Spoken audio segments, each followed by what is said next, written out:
আমাদের কাছে এটা অবশ্যই স্বাধীনতা। 5ই আগস্ট আমরা আসলে নতুন করে স্বাধীন হয়েছি। তাদের কাছে প্রথম স্বাধীনতাও গুরুত্বপূর্ণ না, দ্বিতীয় স্বাধীনতাও গুরুত্বপূর্ণ, তাদের কাছে হচ্ছে গুরুত্বপূর্ণ লুটপাটের স্বাধীনতা। গত 15-16 বছর এই বিভিন্ন ঘটনায় যারা নির্যাতিত হয়েছে, নিপীড়িত হয়েছে, তারাই কিন্তু এই জুলাই গণঅভ্যুত্থানের প্রেক্ষাপটটি তৈরি করেছে। ভারতের সহায়তা নিয়েই শেখ হাসিনা তার ফ্যাসিজমকে এতদিন দীর্ঘায়িত করতে পেরেছিল। মোদী বিরোধী আন্দোলনের তাৎপর্য আমাদের গত 15 বছরের রাজনৈতিক বা আন্দোলনে অনেক বেশি। 2021 সালের মোদী বিরোধী আন্দোলনে আমাদের যে সকল ভাইয়েরা শহীদ হয়েছেন, তাদের পরিবারের আজকে আমাদের সাথে উপস্থিত হয়েছেন। সেই মোদী বিরোধী আন্দোলনের ঘটনাকে স্মরণ করছি।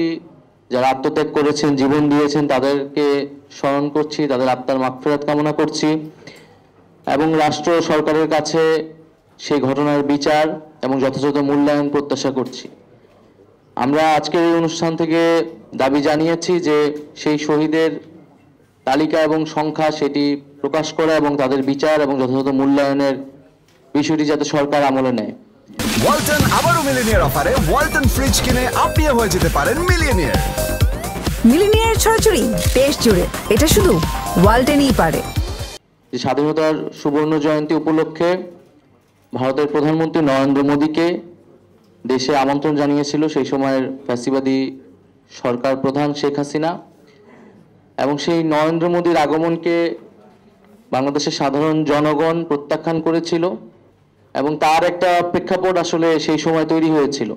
যদি তারও একটু আগে যাই, যে 2020 সালে সেই সময় ভারতে যে নাগরিকত্ব সংশোধনী আইন পাশ করা হয় এবং NRC-CAA যে বিল পাশ করা হয়, ভারতে নাগরিকত্ব নিয়ে নতুন সংশোধনী আনা হয়, সংখ্যালঘুদের দ্বিতীয় শ্রেণীর নাগরিকে পরিণত করার একটা আইনি ব্যবস্থা সেই সময় করা হয়েছিল এবং সেটার বিরুদ্ধে প্রবল প্রতিবাদ কিন্তু ভারতেই তৈরি হয়েছিল।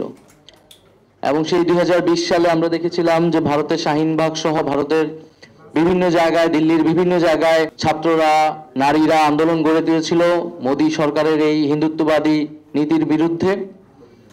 এবং 2020 সালের ফেব্রুয়ারিতে সে সময় দিল্লিতে গণহত্যা সংঘটিত হয়। মুসলিম জনগোষ্ঠীর উপরে নির্বিচার সহিংসতা চালানো হয় এবং সেই সময় থেকেই ভারতের প্রধানমন্ত্রী মোদীর যে বাংলাদেশে আগমনের সেই সময় একটা ঘটনা ছিল, আগমনের কথা ছিল, তখন থেকেই কিন্তু বাংলাদেশের মানুষ, বিরোধী রাজনৈতিক দলগুলো, ছাত্র সংগঠনগুলো সেটা বিরোধিতা করে আসছিল।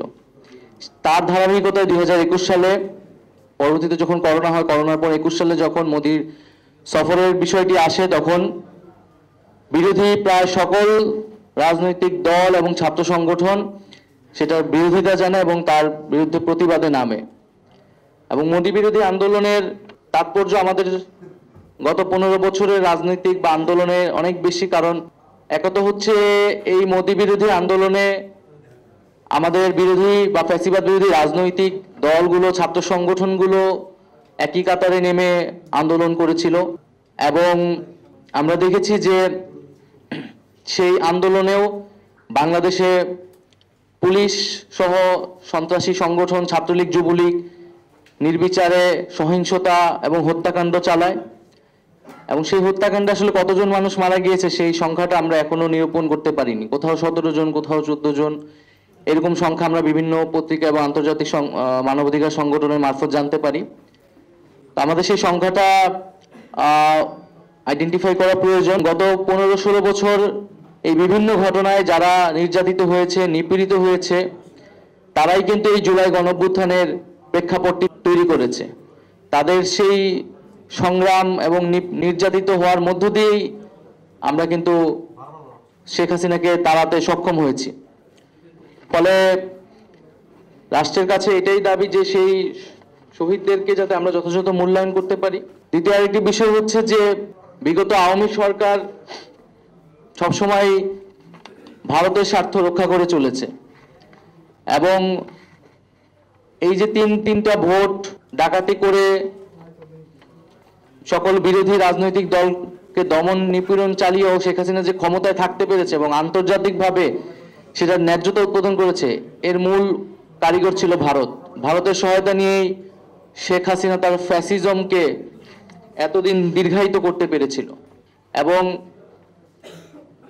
আওয়ামী ফ্যাসিজম আসলে ছিল ভারতীয় সম্প্রসারণবাদ বা ভারতীয় আগ্রাসনের একটা এক্সটেনশন।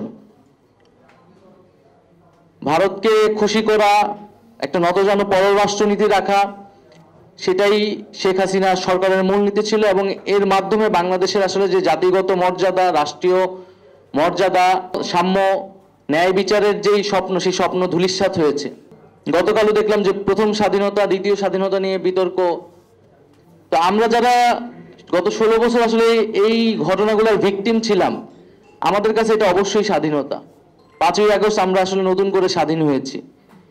যারা এই গত 15-16 বছর নির্যাতিত হয়েছে, নিপীড়িত হয়েছে, আর যাদের ব্যাংক ব্যালেন্স অক্ষুণ্ণ ছিল, যারা আপোষ করে বিরোধী রাজনীতি করেছে, তাদের কাছে হয়তো এটা স্বাধীনতা মনে হয় না, কারণ তারা সবসময় হয়তো স্বাধীন ছিল, আগের আমলও ছিল, এখনো ছিল।